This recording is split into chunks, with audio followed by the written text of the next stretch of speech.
Alors on va continuer un petit peu avec ces noms et ces prénoms et peut-être voir une petite chose qu'on n'avait pas vue encore, toujours sur les listes. Je vais revenir à ma liste de prénoms. Elle a été appelée dans le programme, donc elle est accessible dans la console hein, pour l'instant. Je ne l'ai pas encore réinitialisé ma console. Donc j'ai Alain, Bernard, Cathy, Didier. Ce que j'ai vu précédemment avec vous dans les listes, c'est qu'on pouvait faire des listes de listes. Alors, idéalement,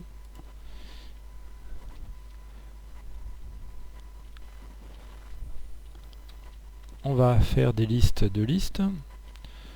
Je ne vais pas en faire 15 parce que c'est un peu long. Voilà, 2 ça suffira. Ce qu'on peut faire, c'est lui donner un titre, c'est-à-dire Alain, et puis bah tiens, on va mettre Cathy.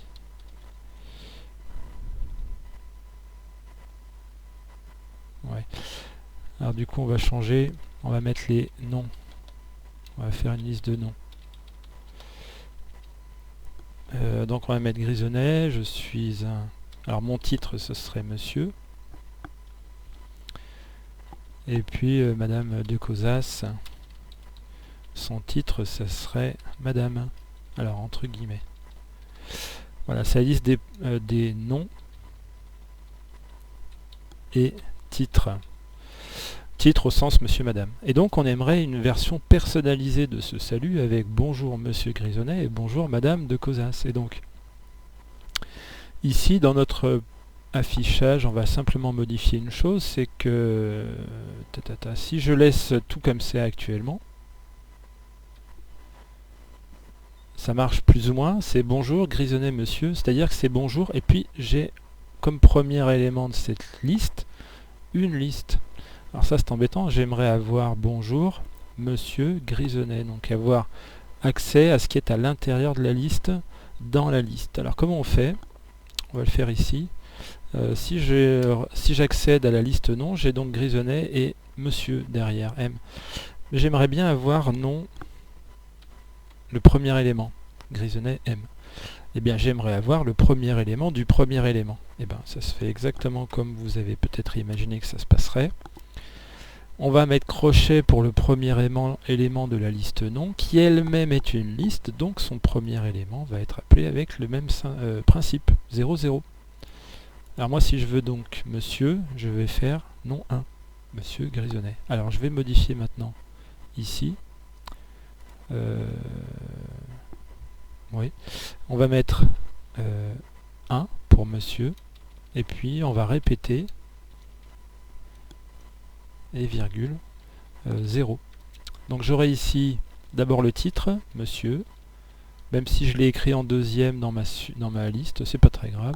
Je l'appelle en premier, puis j'appelle le nom. Alors c'est plus une liste de prénoms, et puis je suis pas très content des choses trop longues. Je vais l'appeler liste tout court, ça sera plus simple. Et du coup mes commentaires sont plus valables, hein, donc s'ils sont encore valables, voilà, si ça c'est bon. J'appelle.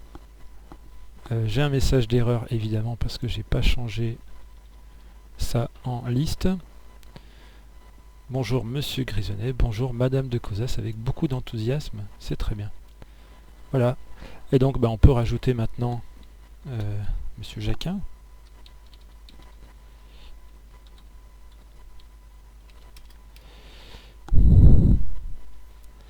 Et bonjour Monsieur Jacquin. J'ai peut-être oublié un C à Monsieur Jacquin. Voilà.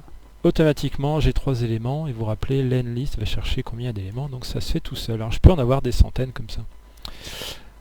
On peut peut-être améliorer cette chose, c'est-à-dire que pour l'instant, c'est pas fameux, je suis en train d'enregistrer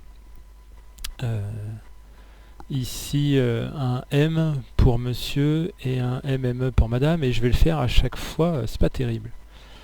En fait, ce qu'on peut faire, c'est indiquer ici,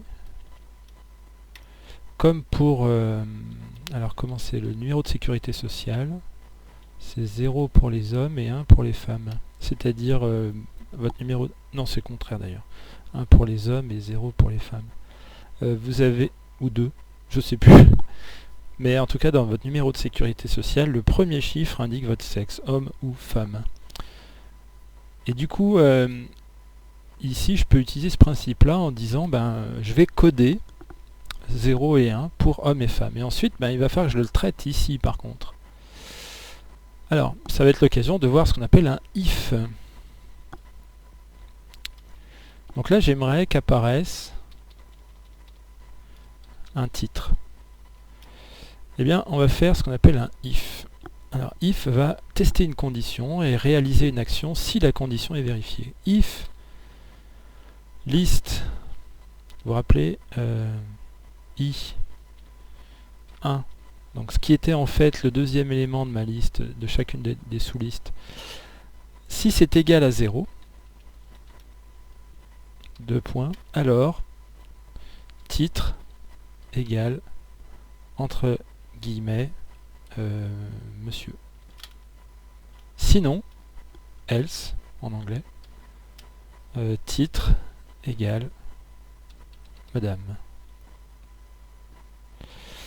Et maintenant on aura ici directement titre qui va valoir monsieur, enfin qui va être on va lui attribuer la chaîne monsieur si le deuxième élément de l'appel est un 0, et si ça n'est pas un 0, donc sous-entendu un 1 ou autre chose en tout cas, je pourrais même mettre un 2, mais finalement à madame de Gozas ça marchera malgré tout. Si ça n'est pas 0, donc si c'est autre chose, eh bien ça sera madame. On teste et ça marche évidemment. Ça m'évite en fait de réécrire à chaque fois des 0 et des monsieur et des madame partout. Et c'était l'occasion de voir une structure intéressante, ce qu'on appelle une structure de contrôle. Donc la première qu'on a vue, c'est la structure for, qui est une boucle d'itération. Là, ici, c'est une structure de contrôle au sens même propre du terme, puisqu'on va contrôler une condition. Et vous remarquerez une nouveauté, c'est le double égal. Il y a une différence entre le égal, j'en ai plus à l'image là, j'ai une différence entre a égale 1, qui demande à envoyer 1 dans a, avec a égale 1. Là, il me dit que c'est vrai. D'ailleurs, a égale 2, c'est faux. Bah oui, a vaut 1, d'après l'attribution qui est ici. Et ensuite, il teste si c'est égal 1. Est-ce que a vaut 1? Oui. Est-ce que a vaut 2? Non. Donc ici, on a, si la liste I1, donc I vaut 0 pour Grisonnet, 1 pour De Cozas et 2 pour Jacquin. Et 1, ça indique le deuxième élément de cette liste. Si c'est 0, monsieur, sinon, madame. Et après, donc, mon affichage. Voilà. Donc on a vu la boucle if grâce à ça. Alors il existe une autre chose qu'on peut rajouter, c'est else if. On peut rajouter une deuxième condition à la suite, mais on verra ça plus tard. Là, pour l'instant, déjà, c'est pas mal. On a un if avec en plus une alternative si le résultat n'est pas correct. Un if peut se retrouver seul, on verra éventuellement des structures comme ça. Donc voici donc la deuxième structure.